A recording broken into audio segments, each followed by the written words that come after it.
ভারতবর্ষের ইলেকটোরাল রিফর্মসের আজকে ইতিহাস তৈরি হলো। এই যে চিফ ইলেকশন কমিশনার ভাবতো তিনিই সব, তিনি ছাড়া কিছু হবে না, আজকে তা শেষ। যে ইতিহাসটা তৈরি হলো যে এতদিন ধরে ইয়ারোরা ডিসিশন নেওয়ার পরেও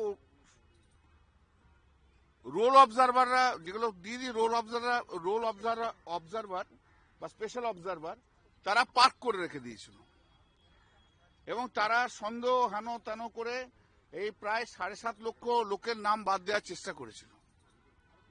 আজকে সুপ্রিম কোর্ট বলল এই যত কেস আছে, যা ক্লেম আছে, যা অবজেকশন আছে, যেগুলো ডাউটফুল আছে, যেগুলো করা হয়েছে, সেগুলো কলকাতা হাইকোর্টের চিফ জাস্টিস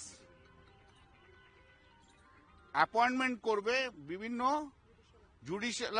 তাহলে তুমি বলে দাও।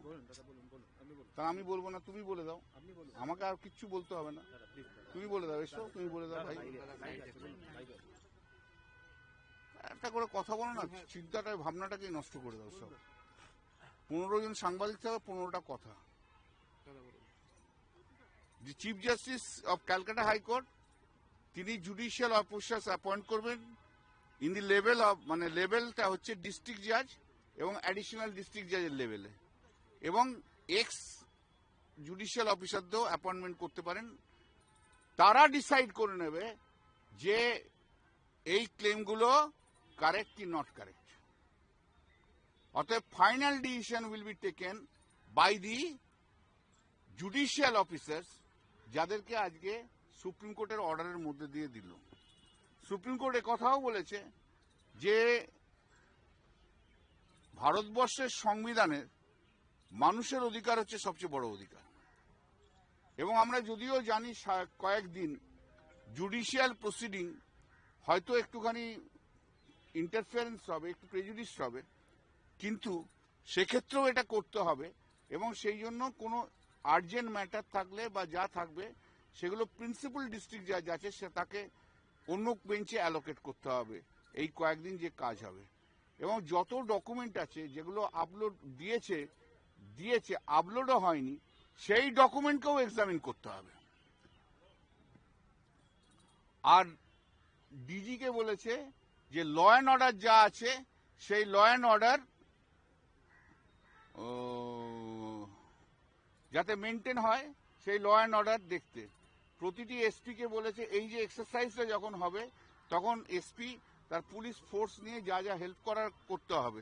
স্টেট গভর্নমেন্টকে সমস্ত ইনফ্রাস্ট্রাকচার দিতে হবে, যেখানে যেখানে ইনফ্রাস্ট্রাকচার দিতে হবে, যেখানে যেখানে এক্সগুলো হবে সেখানে সেই এক্সারসাইজ। তাই আমি বলেছিলাম, শুরু করেছিলাম, এটা একটা ঐতিহাসিক ঘটনা আজকে সুপ্রিম কোর্টে ঘটলো, যেটা কখনো কেউ কোনোদিন ভাবিনি। আমি তো ভাবিনি, আমি এটা ভাবিনি, মানে আমি সত্যি কথা বলছি, আমি এটা ভাবিনি। এই কথা সুপ্রিম কোর্ট থেকে আসাতে আমরা এটাকে অ্যাকসেপ্ট করেছি এবং ইলেকশন কমিশনও অ্যাকসেপ্ট করেছে।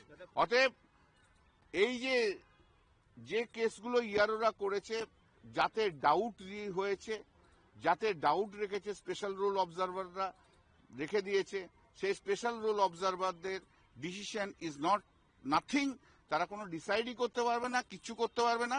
যার ডিসিশন নেওয়ার ফাইনাল ডিসিশন জুডিশিয়াল অফিসাররা নেবে, সেটা যার পক্ষেই যাবে বা যার পক্ষে যাবে না সেটা that's a different thing. Mainly যেটা হলো, আমাদের পক্ষে যেটা বড় কথা হলো, এই যে স্পেশাল রোল অবজারভাররা বিভিন্ন রাজ্য থেকে এসেছিল, তারা বাংলা ভাষা বোঝে না, বাংলার নাম বোঝে না। আজকে যারা লোকাল যারা থাকবে তারা বাংলা ভাষাটা জানবে, জুডিশিয়াল অফিসাররা তারা বলতে পারবে ব্যানার্জি না বন্দ্যোপাধ্যায় না বনার্জি, তিনটে মিলে কোনটা সত্যি কোনটা ঠিক আছে।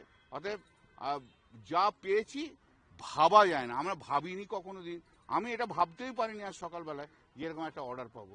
অত্যন্ত খুশি, ভীষণ ভালো, দারুণ হলো। সারা পশ্চিমবাংলায় সমস্ত আমাদের কর্মীরা জেগে উঠবে, একদম চাঙ্গা হয়ে যাবে, একদম দেখুন না কেমন চাঙ্গা হয়। ওই বিজেপিকে কেমন করে সেটা শুধু দেখে নিন না, শুধু now let me see that today this Supreme Court has created a history in the process of the revision, special revision of the electoral law. Now ये आप earlier ERO already cleared the cases, but the special role observers, they have stalled all cases. Few cases, number of cases have been stalled by them, and that is because of the direction of someone that has been stalled. Nearly 7.5 lakhs cases have not been disposed of, have been parked by them. Now the Supreme Court has directed that the decision which will be taken by the judicial officers appointed by the Calcutta High Court, who will decide whether the claim is correct or not, whether the document is correct or not. That will be decided by them. And tomorrow the Chief Justice of India has been directed. Chief Justice of the Honorable Chief Justice of the High Court has directed to hold a meeting, and in that meeting, CEO will remain present. One representative officer of the Election Commission will remain present. The Chief Secretary will remain present. The DG will remain present. Additional Solicitor General will remain present, and the Advocate General will remain present. They will hold a meeting, and they will decide how this order can be worked out or not. হ্যাঁ, যেটা court যেটা বলেছে যে যতগুলো 28 তারিখ পর্যন্ত যতটা হবে, যেগুলো হবে সেগুলো 28 তারিখ পর্যন্ত, যদি 28 তারিখে ফাইনাল ভোটার লিস্ট পাবলিশ করতে হবে। তারপর যদি কিছু বাকি থাকে, যেগুলো বাকি থাকবে, ন্যাচারালি কিছু বাকি থাকবে, সেগুলো সাপ্লিমেন্টারি ভোটার লিস্ট দিয়ে সেগুলোকে পাবলিশ করতে হবে। অল এক্সারসাইজ, সমস্ত এক্সারসাইজটা 10-12 দিনের মধ্যে করতে হবে। টাইমটা একটু দেখে নিতে হবে। নেক্সট ডেট বোধহয় 1 মার্চ রেখেছে, বোধহয় 1 মার্চ আছে, 1 মার্চে আছে। তো এই ডেটগুলো সমস্ত সুপ্রিম কোর্ট দিয়ে দিয়েছে। সুপ্রিম কোর্ট ইজ কনসার্ন যে এই রকম এসআইআর টানতে যাতে ইলেকশন যেন না বন্ধ হয়, সেটাও সুপ্রিম কোর্ট ইজ কনসার্ন। সেই জন্য সুপ্রিম কোর্ট বলেছে 28 তারিখের যে ফাইনাল ভোটার লিস্ট হবে এবং তারপর সাপ্লিমেন্টারি ভোটার লিস্ট হবে। आज जो हुआ सुप्रीम कोर्ट में, वो सुप्रीम कोर्ट का जज साहब लोग एक इतिहास बना दिया। जैसे जनता का अधिकार, जनता का वोटिंग राइट के बारे में एक इतिहास बना दिया।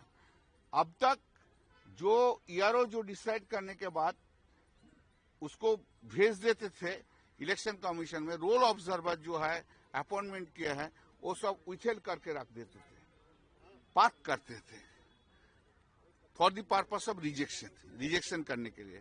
अभी सुप्रीम कोर्ट बोला ERO को डिसीजन जो है वो डिसीजन सब पूरा चला जाएगा।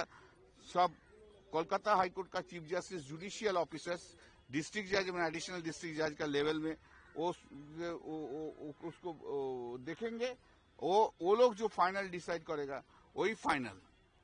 28 तारीख में पहले जो केस है वो केस सब 28 तारीख का फाइनल वोटर लिस्ट पब्लिश होगा, उसमें आएंगे, और जो बाकी रहेंगे उसका supplementary voter list, final voter list करके उसको देना होगा। सुप्रीम कोर्ट ने ये भी उद्वेग प्रकाश किया है कि 28 तारीख में नहीं होगा वोटर लिस्ट पब्लिकेशन तो इलेक्शन अटक जाएगा, इसलिए सुप्रीम कोर्ट ये भी दिया। Second thing is this that chief justice of the Calcutta high court, उन्होंने कल मीटिंग बुलाएंगे, उनका टाइम का सुविधा अनुযায়ী टाइम लेके उनका टाइम करके उस मीटिंग में CEO रहेंगे और एक तो ऑफिसर रहेंगे इलेक्शन कमीशन का, और चीफ सेक्रेटरी रहेंगे, DG रहेंगे, एडवोकेट जनरल रहेंगे और एडिशनल सॉलिसिटर जनरल रहेंगे। उनमें बैठक करके ये कैसे इम्प्लीमेंट करना है, वो इम्प्लीमेंटेशन के लिए ये बैठक करेंगे। वो बैठक में chief justice of Calcutta high court उन्होंने डिसाइड करेंगे किस तरीका से ये होगा।